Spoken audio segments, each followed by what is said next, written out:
Hello and welcome to Doctor Who Gives a Fuck, a drunken Doctor Who podcast for the end times. This is JB in Chicago. This is Sean in Austin, Texas. And this is Chris in Springfield, and all three of us are pre-Hartnell doctors, so fuck you. Oh, dear God. Oh, God. I tried to forget it. I really did. Okay. So I'm watching The Twin Dilemma while we're recording. Every time we record, I pick a Doctor Who story, usually at random. Twin Dilemma?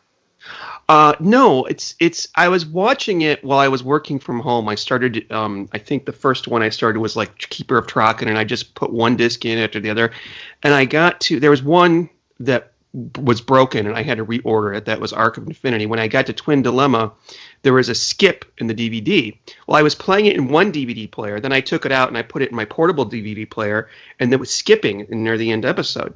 So I'm like, shit, I can't have that. So I went and ordered a new one off of Amazon because I'm like that. I'm a little bit OCD when it comes to my DVDs. When I put it in the DVD player earlier, right before we started recording, it actually started at the exact same spot the old DVD left off. Wow. So I thought it was the same disc. But it's gross. This show is this. I mean, the Doctor Who gods are smiling on you, my friend. Yeah. And so now while we're talking, I'm watching Poor Man's Judi Dench and Bird People. And cardboard sets. Well, that's pretty much par for the course with classic Doctor Who. But these are even more cardboardy than usual. And that's one of the, when people are bagging on about how terrible the current era of Doctor Who is, the writing sucks and the costumes suck and blah, blah, blah. It's like, have you fucking actually watched Twin Dilemma? You cannot say this is the worst Doctor Who has ever been. It's not even fucking close. Here, let me come over here. Let me show you a little something they call time flight. Right? Don't let the first episode fool you. Yeah. I will watch Time Flight over Hellbent any day of the week. Oh, them's fighting words. Wait, is Hellbent the one where he has to punch the wall a billion times, or is it the one before? That's the one afterwards. Yeah. Oh. It's the one where he shot the Castellan in the face. Yeah, and Claire rides off into the sunset in a fucking diner from an 11th Doctor episode. Okay, yes, that's right. Oh, man, yeah. It's a complete shit show. What regeneration are you on? 10th. Oh, well, sorry about this then. What the fuck? Really? And I really enjoyed Heaven Sent. It's just that punching the wall thing it looked well and it played well, but I just can't picture punching a wall a billion times. Someone's got to do a Mythbusters or something on that, because I just somehow actually we should enjoy that episode. That was like the one time Capaldi got License to Shine. Mm-hmm. Yeah. And it was still kind of a daft fucking story. I think people rave about it more than it really deserves, but it is a really good story. It's probably the best one of the 12th Doctor era, in my opinion. Ooh, I'd have to think about that. I've forgotten about most of them. At a minimum, it's in the running, but I think most people would probably say it's the best. Someday, when I don't have so much fucking podcast homework, I'll probably revisit them when I'm in the home and sober. Yeah, same here. I mean, I don't have that much podcast. Well, and I mean, I do. I have podcast homework, but it's just I just have one other podcast besides this one. I just have to read a comic book and just do notes on it, and that's the extent of my homework. I just raise children and shit. You win. Okay, this is kind of hard to believe, but earlier in the month, I posted on Facebook that the podcast had 2,000 downloads in August. Mm-hmm. We actually reached 3,023 downloads at the end of August. Oh, wow. That is better than any other podcast that I work on. Wow, well, that's good to know. And I do the least amount of work for this one. I just show up with a bottle of alcohol and just shoot the shit. We found the formula. Hey. Yeah. I guess so. I mean, I actually paid a couple bucks extra this month on the Libsyn just to see some analytics. I mean, I don't know what's going on because we're already at like 1,286 downloads this month. And I don't know what's going on, but like they just keep downloading. I mean, they're going all the way back to the very beginning of Who 37. Oh, wow. But yeah, I don't know what's going on, and I can imagine that if so many people are downloading it, so many more people must be like streaming it. If you want to listen to a Doctor Who podcast and you are anything like me, if you just type in Doctor Who, I mean, what's going to come up? Radio Free Skaro, 20-minute goodbye, but you got to click on the one that says Doctor Who gives a fuck. You're like, oh my gosh, I got to check this one out. Yeah, and we do show up because if you do Doctor Who podcasts on Google, then they list them like on the top. They actually have like links on the top, and we're in there. And yeah, I can just imagine it's like what the hell is this? I think it might be time for us to accept the fact that there might be a few people out there that like us. Well, I wish they would review us because we still haven't gotten any reviews. Well, I think they're just maybe we shouldn't ask them to go into detail. Yeah, or maybe they just like to watch, Or maybe it's just the Homeland Security guys that are assigned to us that are downloading this. Oh, you got to hear what my idiot's doing. Oh yeah. Yeah, maybe we're our on a watch list now. Yeah. When you said maybe they just like to watch, I was going to try to put in a Jerry Falwell Jr. joke in there, but I failed miserably. Maybe he listens to this. Falwell? I doubt it. I don't. I think Jerry, exactly our demographic. Yeah, in a way, that's probably true. It's a bunch of cynical, middle-aged, disenfranchised Doctor Who fans. Mm-hmm. I guess there are a lot of them. And maybe a few incels in there as well. Oh, God. Well, I was going to say, I wasn't going to, I don't want to say that we have a silent majority, but I mean, we do have a lot of people who are downloading and they don't really say anything about whether they actually like what they're listening to or like they actively hate listening to us or whatever. But hey, if you're out there and you're enjoying this, we're not here to judge. Hey, if you're sitting there dick in hand, whatever, that's great. We're glad to have you. But hey, leave a review.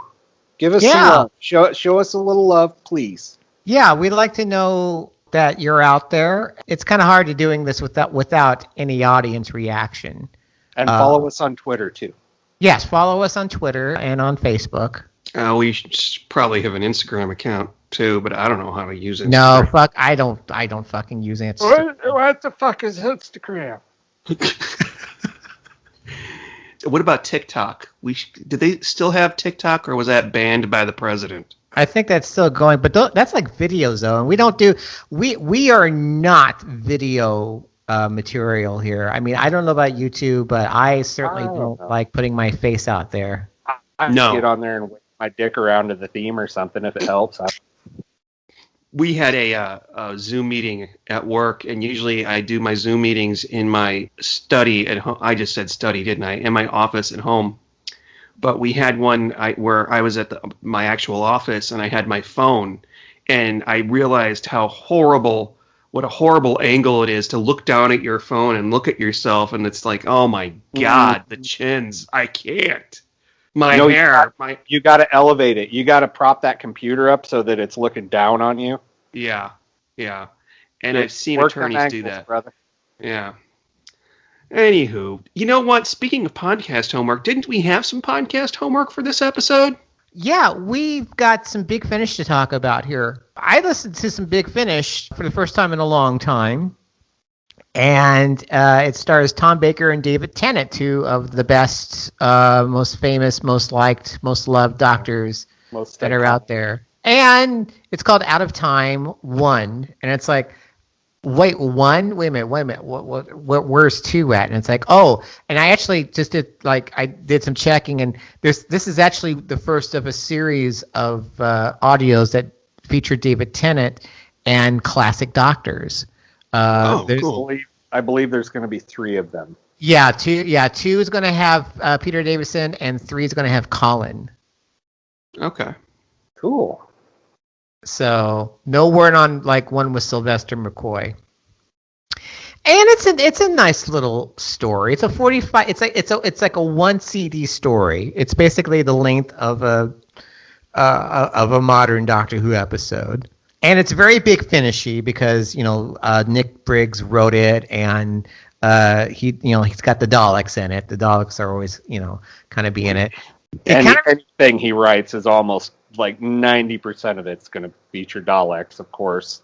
Yeah, and some timey-wimey stuff. It kind of reminded me, there was this one story, I don't know if he wrote it, but it was one of the early McCoy ones with the Daleks, and it was the one about, it was this library, and like everything was, instead of like saved on a digital file or whatever, it was like saved in like on like water molecules. It's kind of hard to explain. It's one of those like really highly conceptual ones, but it kind of reminded me of that. No one actually acted with each other because this was one of the first Big Finish audios that were recorded after the lockdown. Everyone was in their homes recording remotely. And they did a fantastic job of it. I didn't even think of that until I listened to the interview extra shit at the end, and they were talking about that it was all recorded remotely at everybody's home. Of course, I think Tom Baker does that normally anyways, but no, they've had him in the studio. They've had him. I was actually watching something earlier this evening where they had him. He was on the studio recording one of the. It was an episode with Jago and Lightfoot and Lala Ward. But they did a fantastic job of doing it. And think what you will of Big Finish or the stories or say what you want about them, but they're very professional in their recording, and they always do a great job. And do a good job on the soundscape, and this one was no different, despite the fact everybody was recording remotely. And I just wanted to give them a little hand clap for that. I was really impressed. Okay, confession: I didn't listen to it because of stuff. But how was the story? Middling. Okay. Yeah, I mean, it's kind of your typical Big Finish type story. This takes place for the 10th Doctor between Waters of Mars and the End of Time. So he's wandering around. He's trying to avoid his last adventure. He doesn't want to change. And for the 4th Doctor, this was right after the Deadly Assassin. Okay. Mm-hmm. So they're both traveling alone.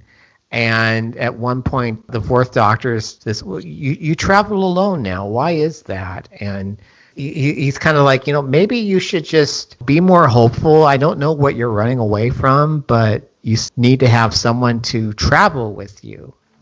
You didn't offer what you said back there. You don't travel with anyone?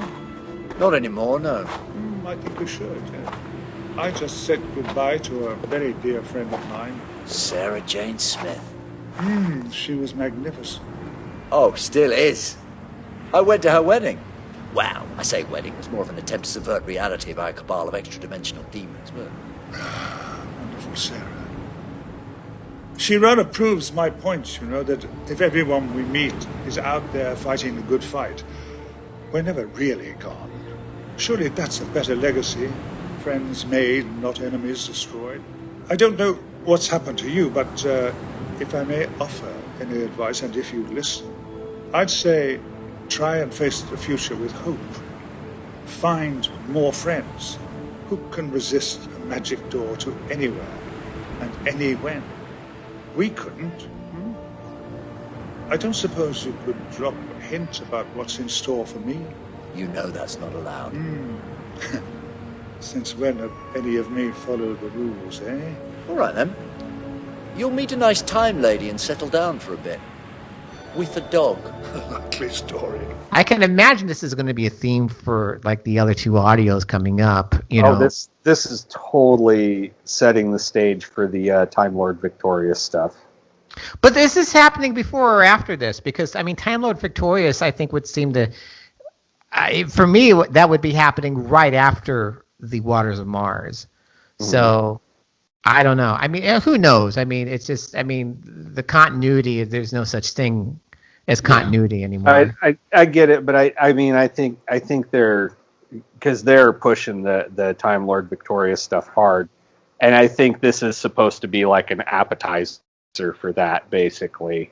Mm-hmm. They're setting people up for it because he would, at the end of this adventure, he has the whole thing where do we want to do spoilers? Sure, why not? Yeah, okay. sure. Spoiler alert, they end it with some technobabble blah blah blah with the Daleks in a time corridor. The doctors like open up the time corridor through the cathedral or something and flood the Daleks. You're supposed to aim it at Earth. They wanted them to aim it at Earth because they were going to invade Earth again. Right, but he was going to flux it back to reverse the polarity back and blow up Skaro. No, actually, that's not what happened. Well, that's what like 10 was trying to do, but what happened was that they wanted him to go. They wanted him to aim it at Earth in the 26th century, but instead he aimed it at Earth around was it 2 apples something? Yeah, when the sun exploded. When the sun blew up, yeah. Basically, when the sun went nova and finally blew up Earth at the Eccleston's second episode ever. Yeah. Wow, I really want to listen to this now. You guys really endorsed it. No. Yeah, where's our check, Big Finish? Can we get some freebies, please? I was at the Who convention in Dallas, and I was on a panel after Nick Briggs was doing a panel. And the panel that I was doing was, should Stephen Moffat go? Like, is Stephen Moffat bad for the show? By the way, the consensus was yes. I was shocked. Never at Gallifrey in California would such a consensus be reached.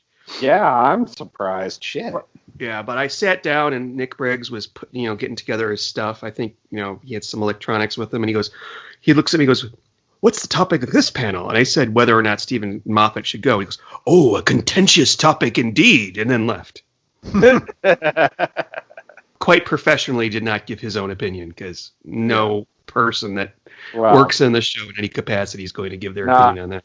Not with his, with the skin he's got in the game, I'd be pretty tight-lipped. Until maybe like, the 75th anniversary when the special edition holographic Blu-rays of the Matt Smith and Capaldi era comes out, and they just bash Stephen Moffat left and right, the way they do with John Nathan Turner sometimes. And here's Nick Briggs, half drunk and half demented. He's a fucking cunt. Oh, yeah. RTD will be like, I came into work one day and Stephen was there with all his Daleks and just took over my office without asking. What happened to RTD? Well, actually, this kind of dovetails into the topic I wanted to talk about. Keeping it on with Big Finish, this happened right after our last episode dropped, which, of course, every time we drop an episode, then all the big shit happens. And it's like, damn it, we just fucking missed it. Christopher Eccleston's coming to Big Finish. Woo! I told you so. La, la, la, la. Eventually, he all knew what relent. would happen eventually. Yeah. Well, I think the COVID had a lot to do with it. It's like, shit, you can't work on anything. No, I mean, I'm just expecting a Matt Smith announcement anytime now. This has got to be it. I was thinking about this yesterday, and me and a friend of mine were talking about it. This is like going to be the golden age of audio and animation, man, because all that shit can be done. All the voices can be done remotely. The animation can be done remotely. We don't have to get actors in each other's faces and shit. And I'm already seeing it. Shit, like they announced. I guess they formally announced today that the next series. What are we on now? 12. Yeah. It's officially postponed. Like they admitted, like, we don't know when the fuck this is going to happen now. If they started filming like tomorrow, we might get the first episode by the end of 2021, and they don't even know when the fuck they're going to start filming at this point. Yeah. And maybe they'll do some audios, maybe they'll do some fucking animated shit, who knows? But you know what? That would be very good for them if they did some audios. If Jodie Whittaker and Chris Chibnall would work with Big Finish, that would sell like hotcakes. But I'm sure that there's some legal copyright ramifications that would make that impossible. And by the way, there was a film that was made during the pandemic, during the quarantine, and that was a movie called Host, which is a horror movie where 6 or 7 girls do a seance over Zoom, and the whole thing is filmed through Zoom. A damn good picture. Did I just say picture? What is this, 1934? Wow, it was a very good picture. I wanted Betty Davis, but they gave me Joan Crawford. Available on Shudder, by the way. So we're getting 4 box sets of Christopher Eccleston, which is quite a lot. So 4 stories each, so that's going to be 4 times. It's 16 new stories. That's more stories than he did when he was actually on television. Mm-hmm. Well, I guess, as you pointed out, Tom Baker has more Big Finish now than he had television story. Big Finish is going to get them all eventually. They're going to call us back in 20 years to do a podcast.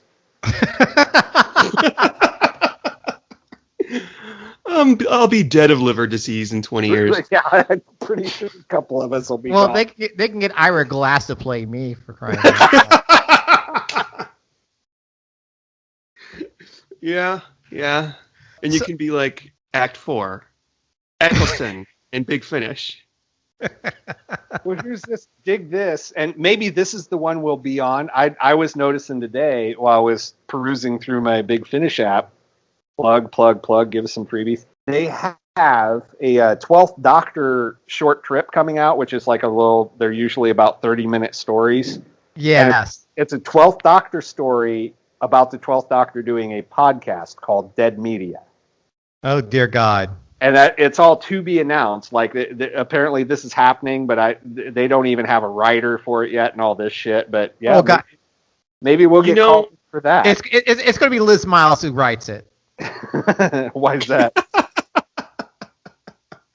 Because it's Scottish. He's Scottish. Oh, okay. Yeah. Yeah, apparently she just wrote something with the 7th Doctor and Ace and the Brigadier that's coming out. I hate my life.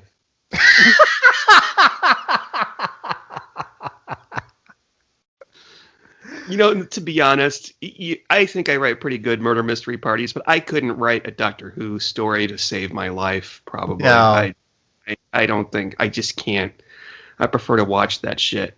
So the Eccleston stories, are they going to be set before Rose? I don't know, because there's no word on whether Billy Piper is going to be featured on any of these stories. I don't know. I mean, this could be all before Rose. I kind of have to wonder if he's even going to want to work with Billy Piper or anyone from his era. I was on Fark.com, and they had a thread about this. And he was always kind of tight-lipped about why he left the series. And it sort of eventually came out that he was actually going through a lot of stuff at the time, and that he basically had a major disagreement with the producers of the show. And there were several people who actually posted, and this is I don't know if this has actually been substantiated or whatever. This is just stuff I've read online. Take this what you will, okay? I'm not saying this happened. But allegedly, one of the reasons why Christopher Eccleston left the series is because John Barrowman kept whipping out his dick on set.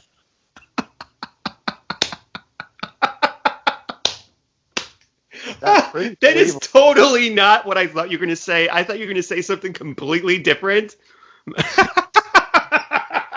And Russell T. Davis was like, him and Phil Collinson were like, oh, he's just having fun, whatever. Well, have you heard the story? And I think it was at Chicago TARDIS. Noel Clarke told about John Barrowman banging his dick on the TARDIS console. Oh, God.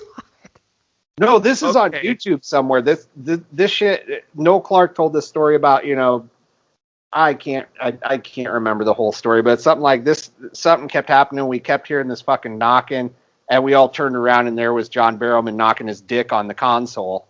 So I mean, there's a precedent. I'm just saying, according to Noel Clarke, whatever that's worth. So you're Christopher Eccleston. You're one of the most serious actors that's out there. He takes this craft very, very seriously, and you're going through all these mental problems, and you're going, your dad's dying of Alzheimer's, right? And you also have I think he also had body dysmorphic disorder or whatever, and Here's fucking John Barrowman whipping his dick out on set, and it's believable. I could see this being a thing, but who knows? It's all speculation. When you said it was John Barrowman pushing out his dick, and RTD and Phil Collinson were all sort of like egging him on, that's sort of what I heard. It was some sort of gay issue, and I'm sorry, straight or gay. That's disgusting. I really wish John Barrowman did not do that, even though I may be interested in seeing John Barrowman's dick. But, buy me a few drinks first. Don't fucking whip it out at work. You don't do that. You don't get your meat where you eat your bread. Yeah. And I'm sure at some point during the pandemic, they called him up and they were like, Chris, do you want to do some big Finish audios? And he thought, well, I won't be able to see John Barrowman's dick, so I guess I'll do it. Hey there, Bat fans. It's JB in Chicago, your host of Bat 77, the 70s Batman podcast. I have just finished reviewing the Batman books from the first year of the Bronze Age, and am now cruising in the Batmobile through the year 1971. Tune in as I summarize and review each issue of Batman and Detective Comics published in the 1970s. I also read from the letters pages as well as highlight all the memorable ads found in the comics. You can stream, or subscribe to the podcast at bat77.libsyn.com on Apple Podcast, Stitcher, Spotify, or wherever you find all of your favorite podcasts. I wanted to ask Sean, you have just recently finished watching The Umbrella Academy. Yes. My gosh. Okay. Let me go on about this for a couple minutes at least. Yes. So I do not like superhero shit. I think the last Marvel movie I saw was the first Avengers. I'm like, well, that was cool, but and part of it is because there's always a part of me that would rather be watching like 3 colors, white, blue, and red, than watching a Marvel movie. And I did try for a little while. I watched, I found a way to watch them chronologically. I thought I'll try that. And I made it halfway through Captain Marvel. And I was like, no, I can't. I can't with this. I also think they try to be funny too hard, and they're not funny. Anyway, they're not as, I'd rather watch Superman from the Electric Company from when I was a kid. Spider-Man. That was my... Yeah, Spider-Man. You remember they had that in the Electric Company? Yeah. I almost said Three's Company. Yeah.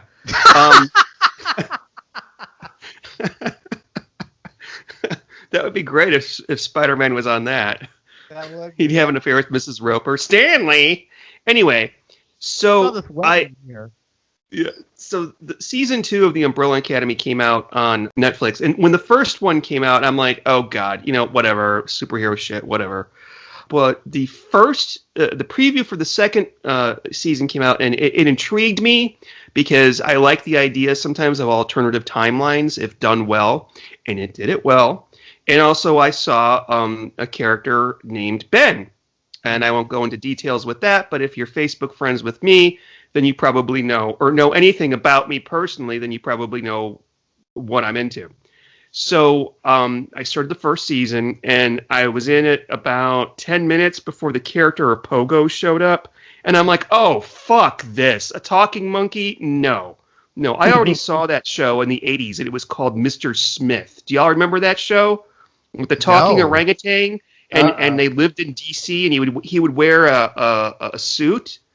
Anyway, that's right up there with the Charmings and the Golden Palace. Anyway, But I stuck with it, and I'm not a really big fan of Ellen Page because I think she's really one note.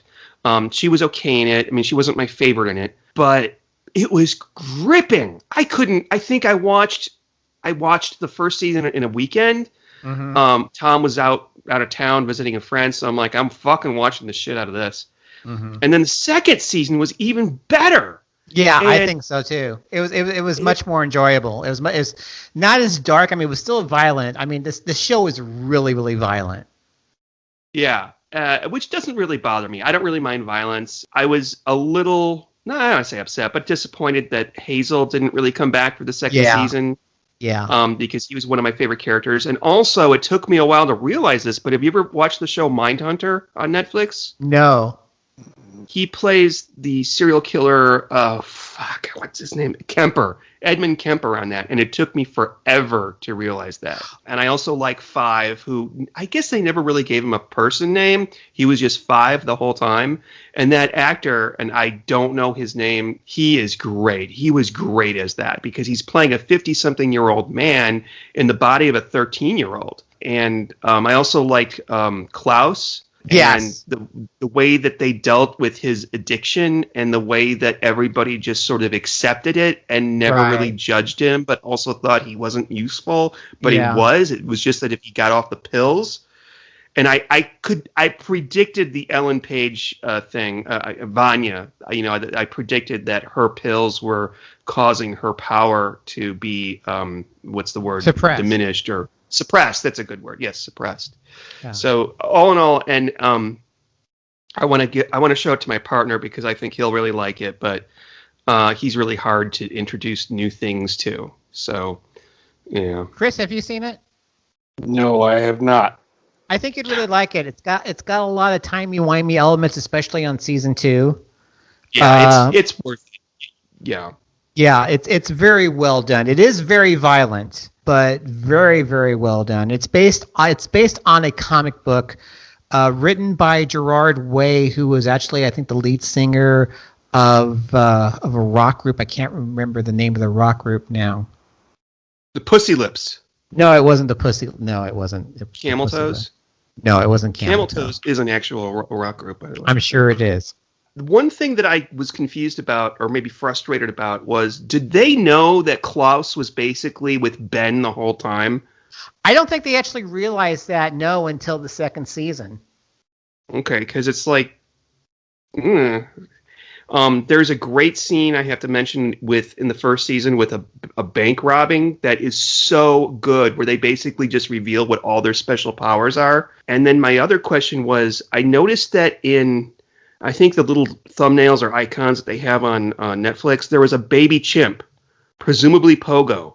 Mm-hmm. Where was the baby chimp? I don't remember seeing a baby. I only watched 1 or 2 episodes drunk, so I don't remember the baby chimp. Well, the baby chimp was that I think Hargraves rescued him because he was one of the chimps that was sent out into space during the early 60s. Oh, okay. I did not catch that. Okay, I should maybe watch Drinking Water then. Okay. Yeah, that was in the second season. It's kind of like Baby Yoda. You got Baby Pogo.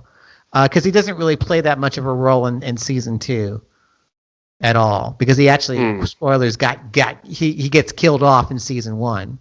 Yeah. Oh, you said Baby Yoda. That made me think of Disney Plus, which makes me spit in the ground every time I think of it. Oh man, we're gonna break. We're gonna unless Darlene loses her job. We're actually thinking about getting Disney Plus for the winter so we can have stuff to watch because. We usually don't watch television until like 9 o'clock at night because we're always. I mean, she's always outside in the back porch on her laptop, and I'm always like in here doing podcasting things or whatever. And when we settle in for the night, it's like 9 o'clock, and like we'll watch a Netflix or whatever. But when it's winter and like it's too fucking cold to go outside, I think we're gonna break down and get Disney Plus because she wants to fucking see the fucking Hamilton movie. And I'm interested in watching The Mandalorian. And I know the second season is supposed to be dropping at the end of the month. So, is it true that they are charging subscribers $30 to watch Mulan that's coming out this weekend? Yeah, but I don't fucking care about Mulan.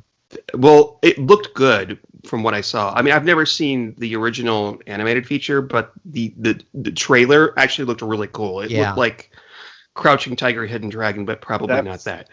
That's a thing they've been doing with movies that were basically scheduled to release when the COVID shit hit off. Like, they're a lot like we watched, because the kids really wanted to see it, the Trolls World Tour movie, which wasn't that bad, really.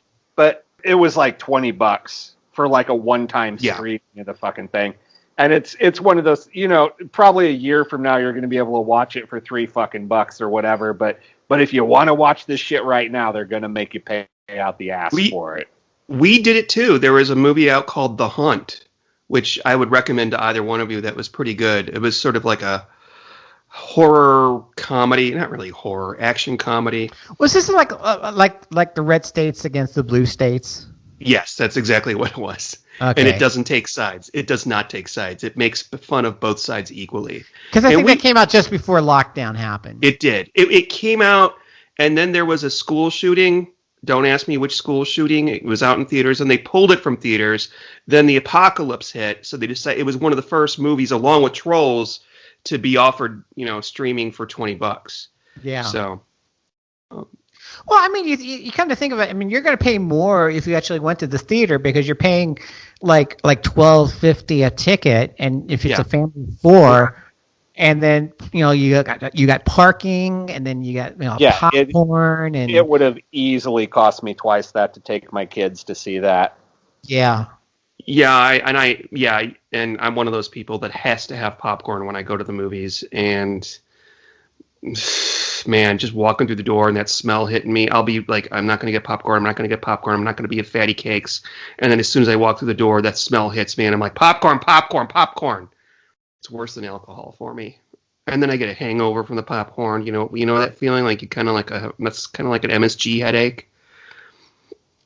Anyway, nobody knows what I'm talking about. Yeah, I usually avoid the food stands because I only go I honestly, when I go to theaters, I only go maybe 3 times a year, and it's usually like going to see blockbuster movies because I don't go all the time. I mean, I just don't go all the time, and I basically bypass it because I have to use the bathroom 20 times before the movie starts, so I can sit through the whole thing. Yeah. I'm the guy that sneaks shit in. I've got a bag of M&Ms and a bag of Twizzlers and half a bottle of vodka on me. And you're sitting in the back like Patsy Stone from Ab Fab. Shut up! Yeah. I mean, let's be honest here. Yeah, pretty much. I remember a while back, and I don't know how far back because time is sort of mishmashed for me. Do you guys remember when they did sort of, what do they call those, Fathom events? Where you can go, if you're a big nerd for opera, you can go and see opera on the big screen. Yeah. I remember on Halloween I went to go see the original Dracula, where they did Genesis of the Daleks on a big screen. Mm. I did not go, but all I could think about is how shitty that would fucking look on the big screen. Mm-hmm. I went to a couple of those. I went to the one where they had riff tracks. They did the 5 Doctors. Really? Oh yes, that was actually pretty funny. I went to that too. Yeah, I mean, they would sometimes cut to because they did it actually live, and I think we went to see the replay of it. But they would most of the time you would basically watch the episode, but now and again they would cut to camera the Mike Nelson and Bill Corbett and Kevin Murphy riffing on the episode, and it was actually pretty good. And then the other Fathom event I went to see was when they did Power of the Daleks, and I remember, I think it was in black and white, and I remember, they're going to just basically show this in 6 parts, and then at some point because at some point I really had to pee. And it's just when are they going to cut? When are they going to start? Because I figured I can run real quick while they're showing the credits for episode 1, and then they start part 2. But they put them all together into one movie format. And it's God damn it! And I had to miss part of it. I took a friend of mine who's a non-Whovian. He pretty up. A friend of mine, Ben, good buddy, and he's up on geek culture, but he's not real hardcore into Doctor Who, though he's watched it. And I took him to the 5th Doctor thing with me, and he fucking loved it. I mean, he was laughing till he almost pissed himself through the whole thing. He'd never seen the 5th Doctor before. That was his first viewing of the 5th Doctor.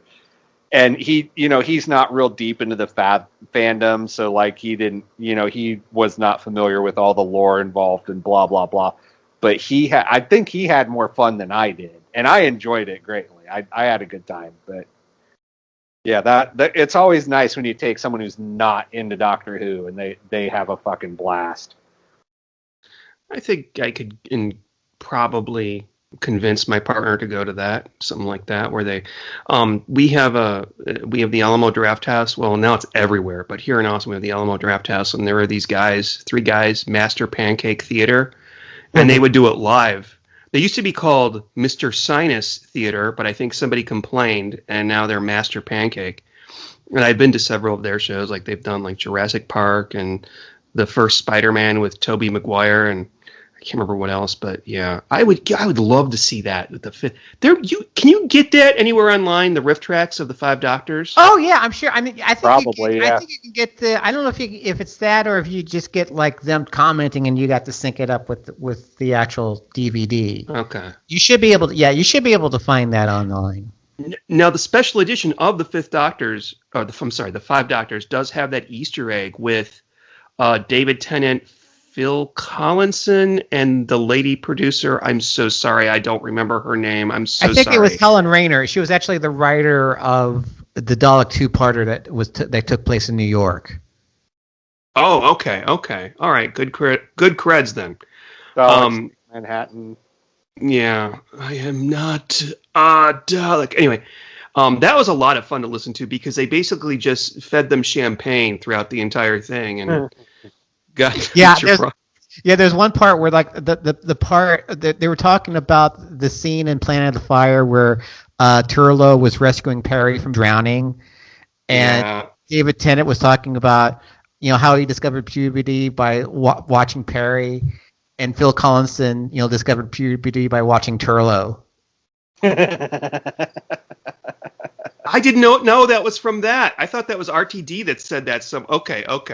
Yeah. That was the one that featured Turlough and the Grape Smugglers, wasn't it?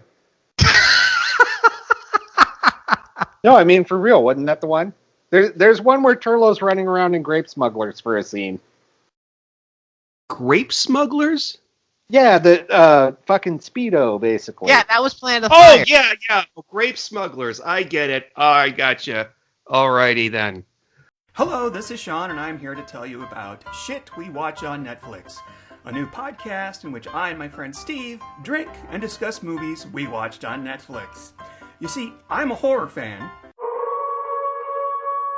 while Steve is a science fiction fan. Exterminate! So we take turns picking horror and science fiction movies that we may or may not have seen before. Then we mix up some cocktails. Hey, bartender. Turn on the microphones. Testing. And tell you all about the shit we watched on Netflix. So sit back, grab a libation, and listen to what Steve and I have to say about some of the classics and new releases on the world's most popular streaming service. Find us wherever you find fine podcasts. So we have a game tonight, yes! Yes, Musical Who, I guess. I don't know. I didn't come up with the clever name for it. But what I'm going to do here is I'm going to give you guys a song. And we're not talking like a Murray Gold song or anything that was made specifically for Doctor Who. It's going to be either most likely a classical song or a pop song that appeared in a Doctor Who episode, and I want you guys to pick the episode. Okay. I have a question. A serious question. This is serious. This is not to. Will you sing the song? Because sometimes I don't know the names of songs, but I can recognize them. No.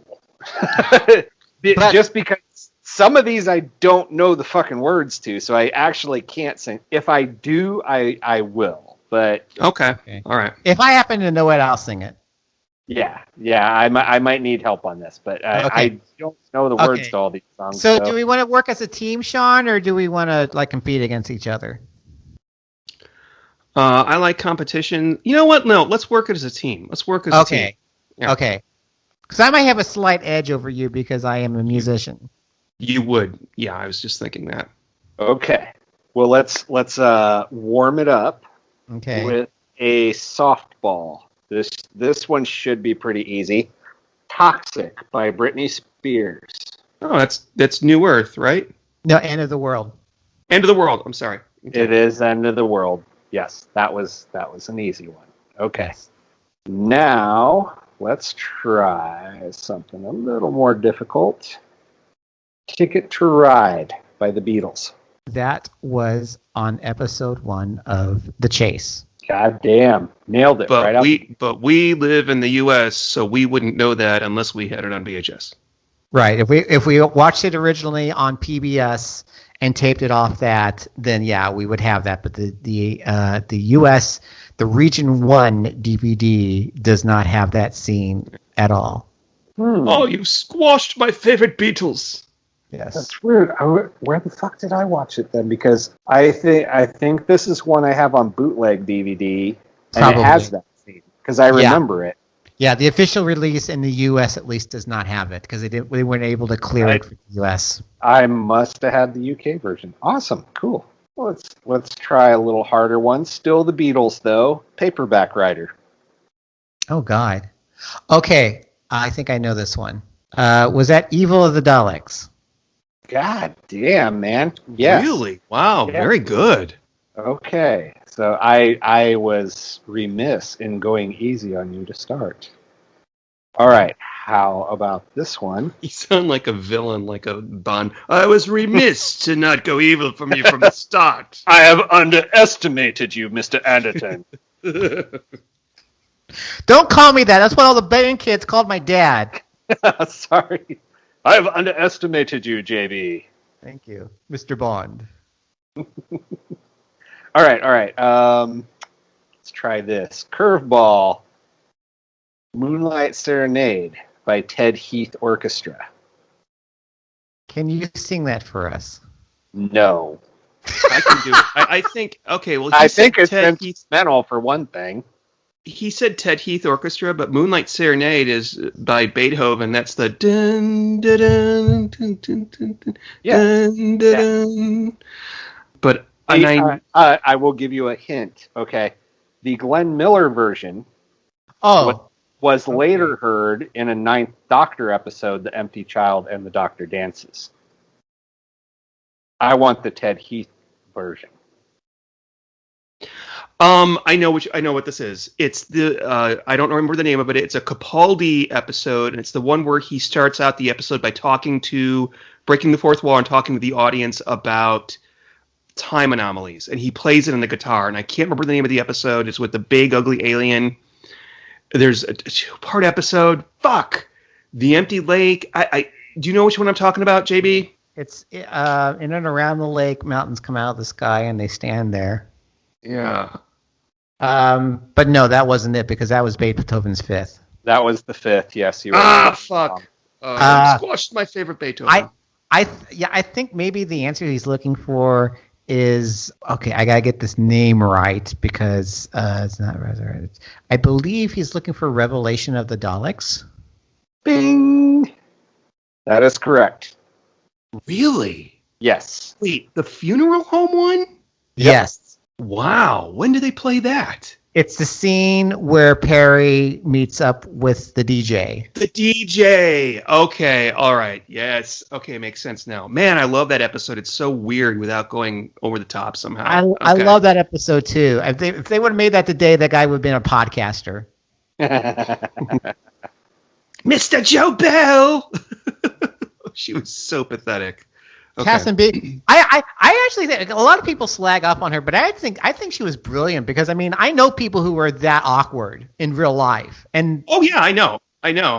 But she was still pathetic. I thought the DJ was a terrible actor. No, I don't think it was terrible acting. I think it might have been terrible acting, but I think that was her character. I think she was perfect for that role. It's like having Aunt Harriet from the '60s Batman in that role. Oh no, I said the DJ was a terrible actor. I couldn't stand him. I mean, like it was like nails on the chalkboard, but for some reason he still wasn't misplaced. I don't know. I can't explain it. Well, I mean, DJs are like basically bad actors to begin with. It was like, hey, yeah we're gonna get you crank out the top hits for you. Yeah, you know. Okay, Chris, lay it on us, man. Okay, Oh Well, Part 1 by Fleetwood Mac. And before you ask, I do not know the words to this one. This is a hard one. John, do you have any guesses? I'm gonna say it's gonna be the Matt Smith or Capaldi era, just because of the how much it probably cost. It might be the 13th Doctor. It might be Jodie Whittaker. In which case, I would have no clue whatsoever. Okay, I'm going to say I know this one. And when you say Fleetwood Mac, you usually think of the Stevie Nicks and Lizzie Buckingham incarnation. But this was actually from their very first, or their earlier incarnations before those two joined the band, and even before Christy McVie joined the band. I think it was Mick Fleetwood and John McVie. JB is laying down some shit here. Members of the band. And that was an instrumental part, and it was played during the factory sequence in Spearhead in Space. Holy wow! Shit, you nice. Nailed that, dude. Nailed it. Whoa. I thought I was going to have to get some hints on this. And there's a note on this one. Heard in the original broadcast is manufactured at Autoplast. Due to rights issues, it was not included in the 2001 DVD release. It was later restored for the 2011 special edition DVD reissue. Holy shit, dude. Man, I know my music, man. Seriously. Fuck.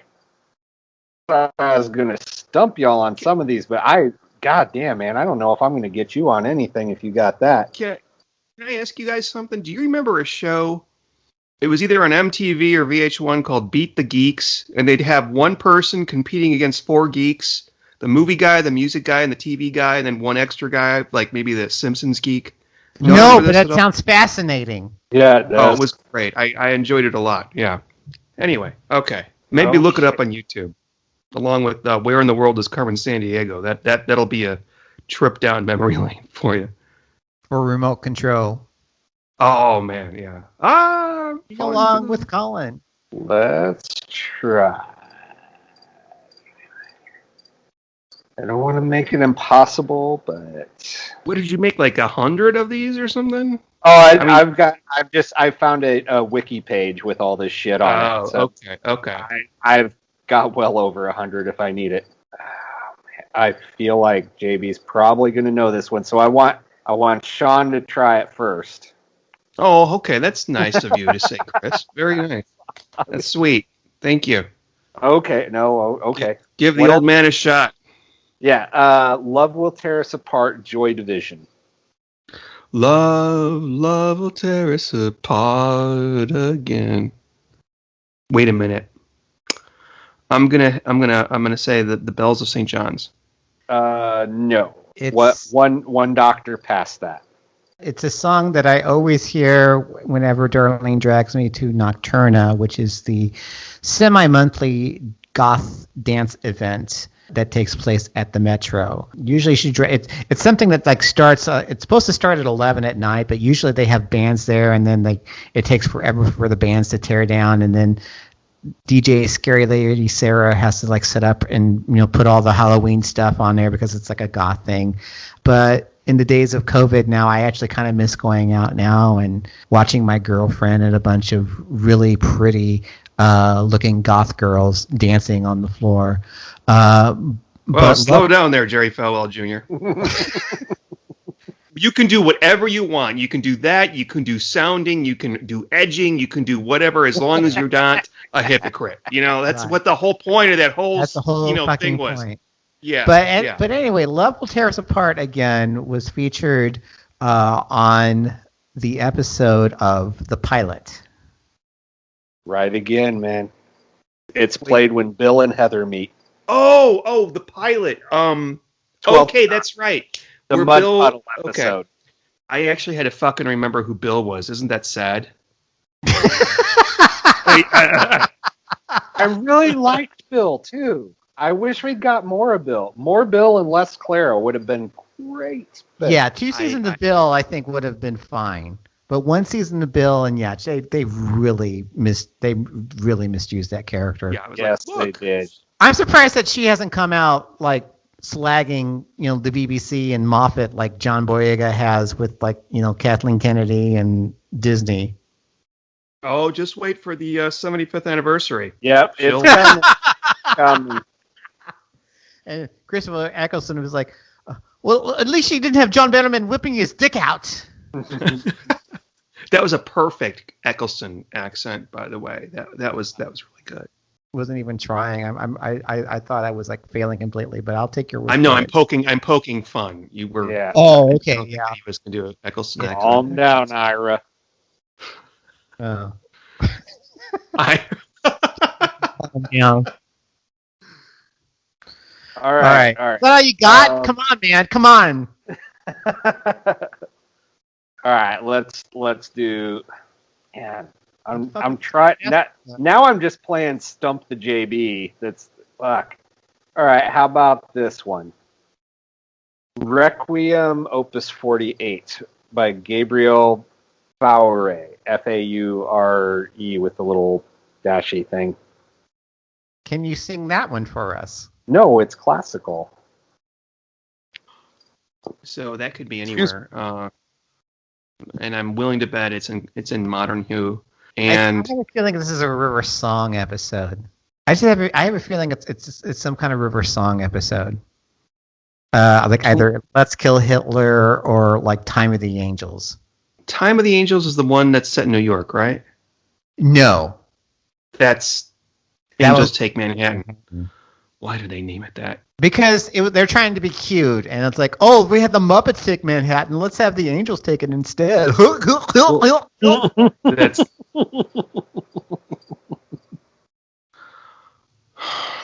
Can we Google this and listen to it, and then maybe give an answer? Because I may know it. Are we allowed to do that? I'm okay with that. Yeah, we're gonna have to cut that out because, well, fucking who's gonna listen? And I put music on here all the time. Apparently, there's like 3,000 people listening to this. I guess maybe I should be more careful into what music clips I put on these episodes now that we get 3,000 people listening per month. I think that.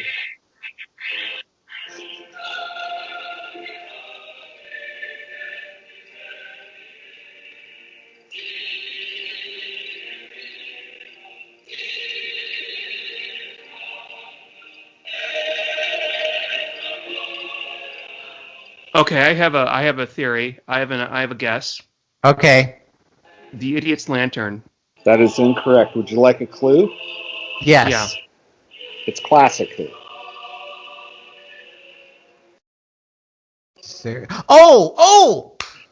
Logopolis.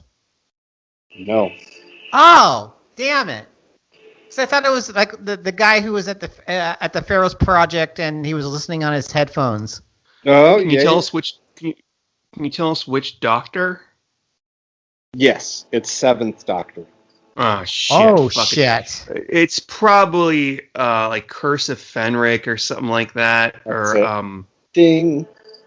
Okay. Oh wow! Sean got that one. Yeah, and actually, once it started clues. playing, I'm like, I think I remember the part. But all right, hey, yay! Finally, I tripped you all up. So many fucking Christmas songs. Oh fuck that! No Christmas shit. Yeah. Well, the problem with the Christmas songs is especially with Modern Who, like any given Christmas song has appeared in like fucking 5 episodes. Yeah. It's that one Christmas song. Yeah, I don't know what it's called. Slade. It was by Slade. Yeah. Okay, here's one. This will either be really easy or throw you for a loop. Bohemian Rhapsody by Queen.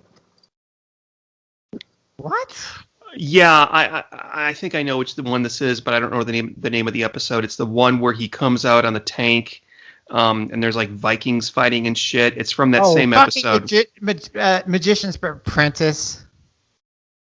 No. I will give you a clue on this. The song was sung by a companion. Oh. What?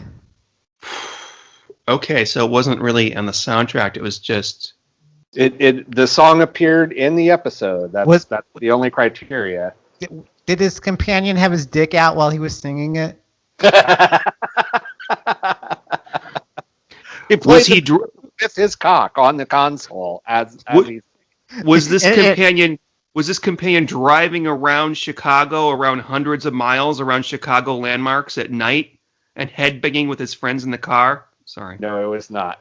But I am entering that as headcanon. Was it Nardole?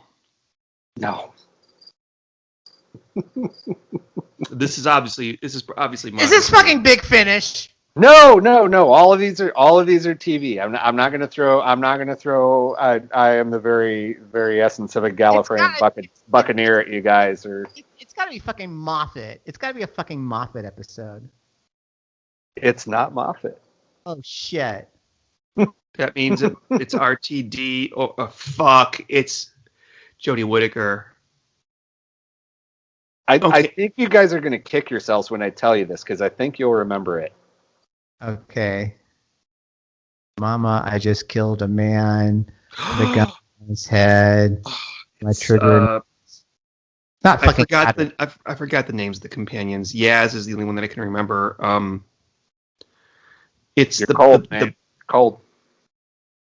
No. Okay, that it must be David Tennant. Okay, so it is 10th Doctor. Oh shit, son. Donna. Warmer. Oh. Warmer. Wilf? Yeah, I can see that. No, it is Donna. It is Donna. What the fuck? Was it during the... No, wait a minute. Donna was actually the one singing the song. Was this Runaway Bride? No. I think Wilf was in the room, though, when this happened. Oh, shit. Oh, I got it. Turn left. Yep, you got there. She sings that in the... She sings it with they're all in that house. She's sharing the house with, like, the... She goes in to yell at the refugees because Wilf is in there getting drunk with them, and they're all being loud and all this shit, and then they cut away from it, and they come back, and she's singing Bohemian Rhapsody with them. Okay, you know what? I'm going to watch that again. That was a really good episode. I have to... Yeah, well, that was a great episode. That's one of my favorites. Yeah, depressing as fuck, especially during these... Mm-hmm. Yeah, it's not one to be watched in certain moods for sure. Yeah. How's about It'll Never Be Me by Electric Banana? I don't even know what the fuck that is. Let's see if we can find that one. I'm picturing Queen. It'll never be me. I've done all that I could. Da, da, da, da, da, da. But that's a different Queen song. It'll Never Be Me by Electric Banana. You know what? I'm good. I have a preconceived guess in my mind of which episode this is. Let's see. Well, I can't. This Spotify doesn't even have this one. Okay, then I'm going to say I'm going to say Silver Nemesis.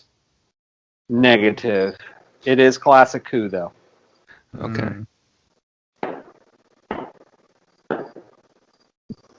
Someone getting shot? Yeah, either someone just got shot or one of my neighbors is fucking with fireworks again. That actually legit sounded like gunshots. It did. Fuck. Do you want to make sure that your family's okay before we proceed? Well, it was kind of in the distance, but we're fine. Was it near the Capitol? It was actually the other direction. Oh shit. Okay.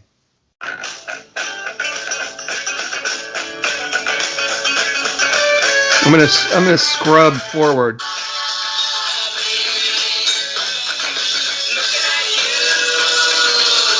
This was like classic?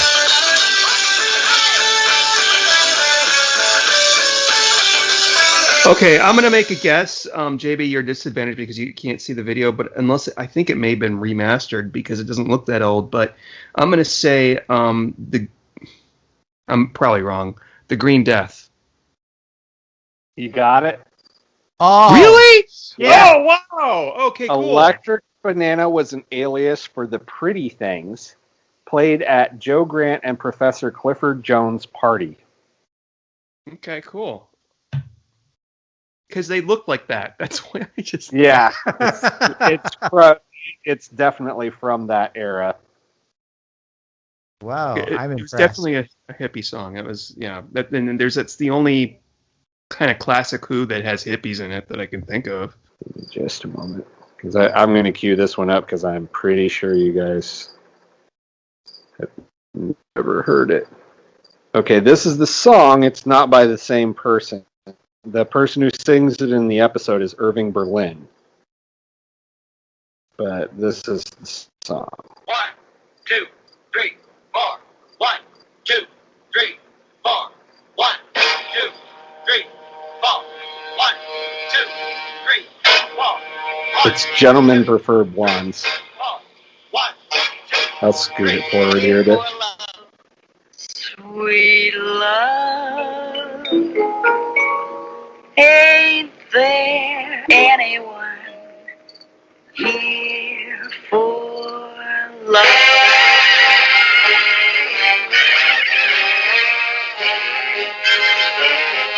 Doubles, anyone?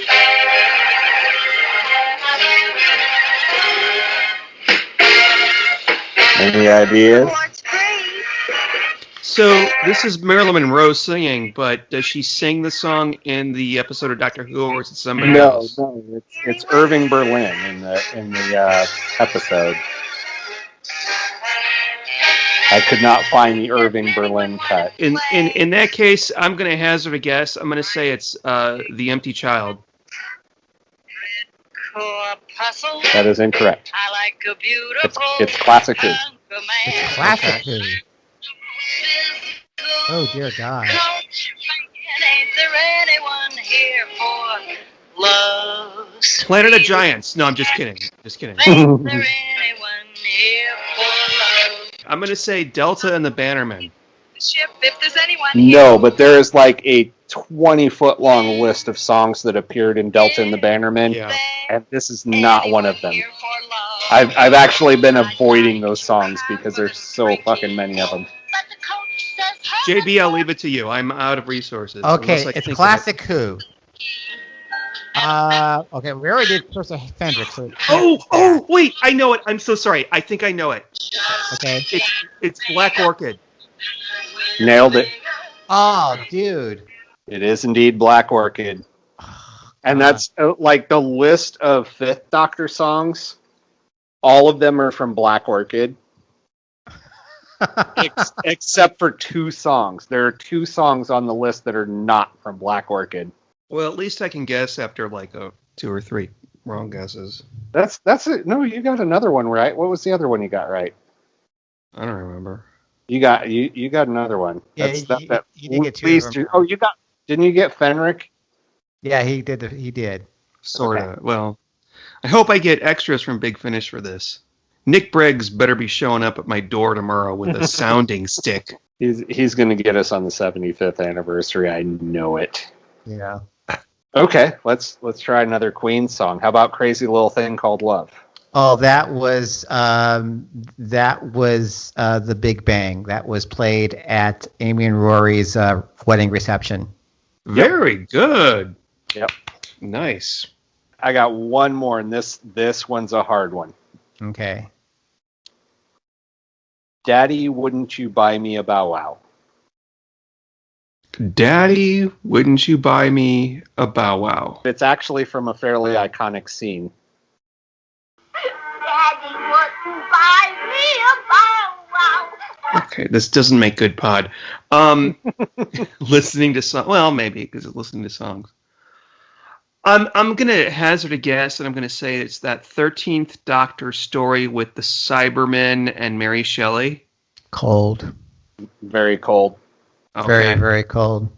But it's New Who. No, it's No. not. It's classic Who. It's classic. Oh my God! It's Ghostlight.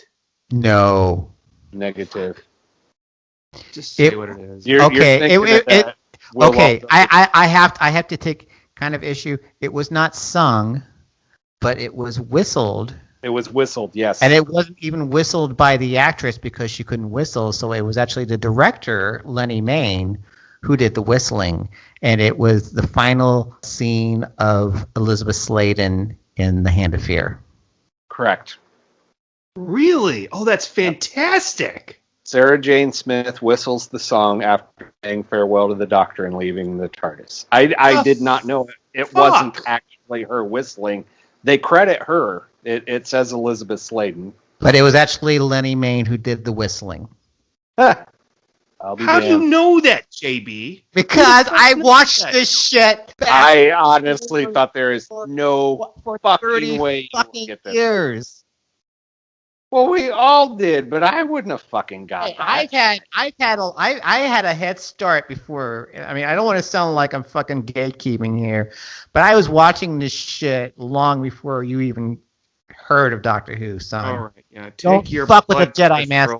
You know what? I watched then WTTW when I was 5 years old. I've never even heard of this fucking show. Who the fuck are you anyway? Why do we let you in our podcast? Yeah, what the fuck? Chris Buchanan? Whatever. Okay. Hear that? That's me banging my dick on the computer.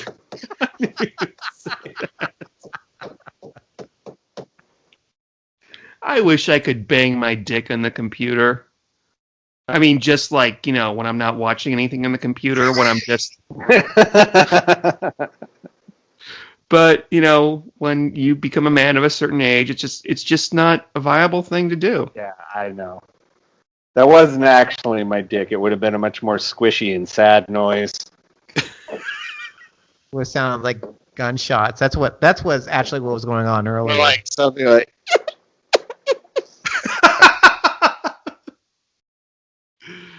Okay. Ladies and gentlemen, John Barrowman.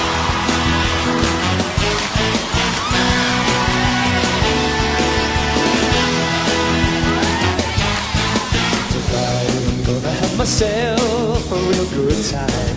I feel alive, and the world is turning inside out. Yeah, I'm floating around in ecstasy, so don't stop me now. Don't stop me, 'cause I'm having a good time. I'm a shooting star ringing through the sky like a tiger, defying the laws of gravity. I'm a racing car rushing by like Lady Godiva. I'm gonna go, go, go. There's no stopping me. I'm burning through the sky, yeah. 200 degrees, that's why they call me Mr. Fahrenheit. I'm traveling at the speed of light. I wanna make a supersonic man out of you. I'm having such a good time. I'm having a ball. If you wanna have a good time, just give me a call. I'm having a good time. Yes, I'm having a good time. Don't wanna stop at all. I'm a rocket ship on my way to Mars, on a collision course. I am a satellite. I'm out of control. I'm a sex machine ready to reload, like an atom bomb about to explode.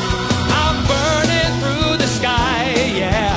200 degrees, that's why they call me Mr. Fahrenheit. I'm traveling at the speed of light. I wanna make a supersonic crowd out of you. I'm having such a good time. I'm having a ball.